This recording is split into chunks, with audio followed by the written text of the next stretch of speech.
You just had an ICSOM conference in the past few weeks, I understand. We did in San Francisco. San Francisco. Oh, how nice. What were the major issues that you discussed at the conference? Did you have some speakers? What can you share with us about this year's ICSOM conference? And for those who've never been to one, which is certainly many, many people, what goes on at an ICSOM conference? Well, ICSOM represents the top 51 orchestras in the United States. And so every year we have an annual conference of the delegates, the elected delegates from the orchestras. And of course, AFM local officials, AFM executive board officials.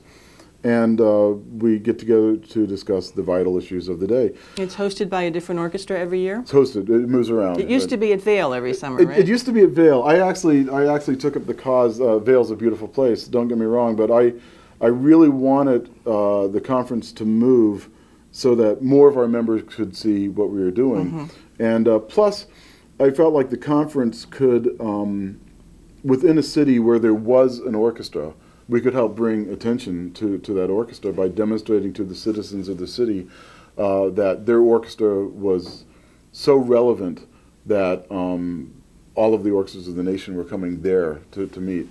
And I think that's been really successful. We've been to Minneapolis, St. Paul, to San Francisco, to Louisville, to San Diego, and on and on and on. We'll be at Houston in 2010. Hopefully Kansas City when they open their new hall in 2011, but that's we'll see. If the hall's done by then. Well, I'm sure it will be. So what transpires at the conference? You have a delegate from 51 orchestras attending, and AFM guests and local guests, and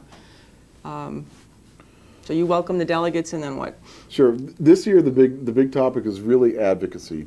How do we get the positive message out about the future of the arts in America? Because the message is a very positive message. One of the most exciting things this year was we had the vice president of the Americans for the Arts who came and spoke to the delegates about the research they've done, most notably in a study called The Arts and Economic Prosperity 3, which was released in spring of 2007, I believe. Meaning that there were two preceding reports? I believe so, but this is the one I'm intimately familiar with. What they found is that the nonprofit arts and culture industry in the United States accounts for over $166 billion in economic activity every year and provides over 5.7 million jobs. Goodness. That for every dollar that government invests in the arts, $7 are returned to the community. Every dollar, $7 Every back? dollar returns $7 to the community. And this is obviously very important information that our orchestras want to spread to their boards and to their communities, because the message of orchestras has to be a message of investment within the community. You know, I think that giving to the arts is not just making a gift, it's making a tangible investment in the communities where our companies do business and where our children learn. And that's the message we want to spread, because that's the true message. That's the community service that our orchestras do. What are your member orchestras doing to spread that message? I think they're working more and more to build the relationships with the board, and they're working more and more to build their relationships with the press. That's another thing that's been interesting recently for me, is that the newspaper industry, we see more and more newspapers cutting their arts coverage, and in some cases their arts editors. And I think that's we have to advocate for them as we ask newspapers to advocate for the arts in their communities. I truly believe that no newspaper can serve their community without devoting coverage to the local and the national arts scene. It's interesting about that arts organization. I'll have to check that report out. I think many people are not aware of it.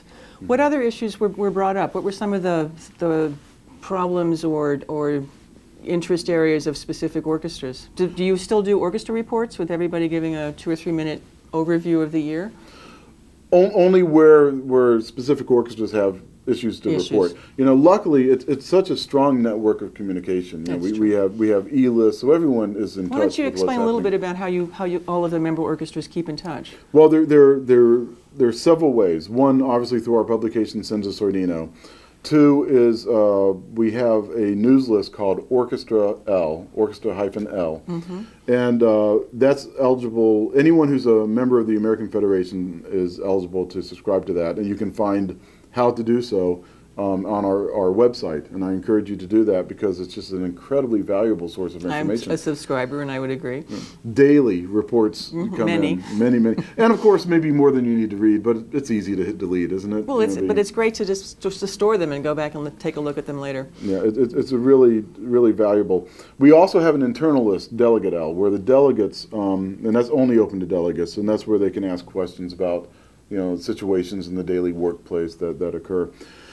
This year, another exciting thing that occurred is the delegates really expressed a desire for ICSOM to become a stronger advocate for education. And as a result, we've created for the first time an ICSOM Education Committee. And we'll be working to try to spread this message of the value of education in our communities as well. The value of classical music and arts in all areas of education are very well documented and very well known. And we're going to do everything we can to spread that positive message about yet another community service that our orchestras provide.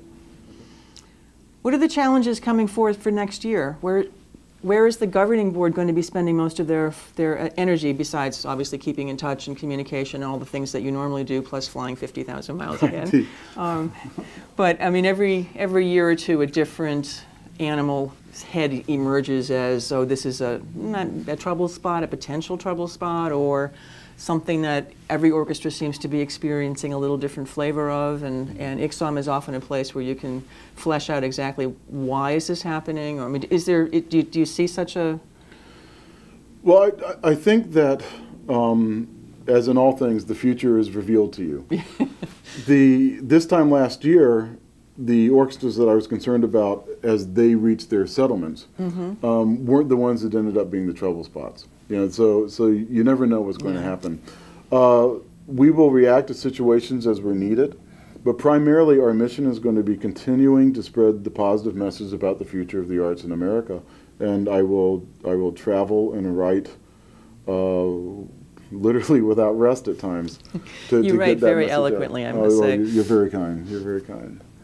That's what we want to do. Too often, the negative message of the future of the arts goes unchallenged, and we want to change that with an inspirational message of hope for our communities. We believe that our orchestras are intrinsically linked to their cities in very valuable ways, not only to elevate the culture of the city, or as we all recognize as one of the greatest human endeavors, the elevation of the human spirit, which we all understand great music can do that and great art can do that.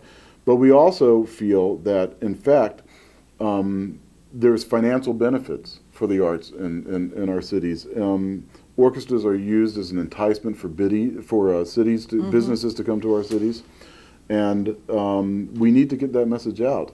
There's too often a sense that somehow governmental grants to the arts or donating to the arts is somehow akin to throwing sand into the ocean. And we know that it's not. We know it's a tangible investment that returns dividends to the city. And I would also suggest that we believe that the larger the investment, the larger the return.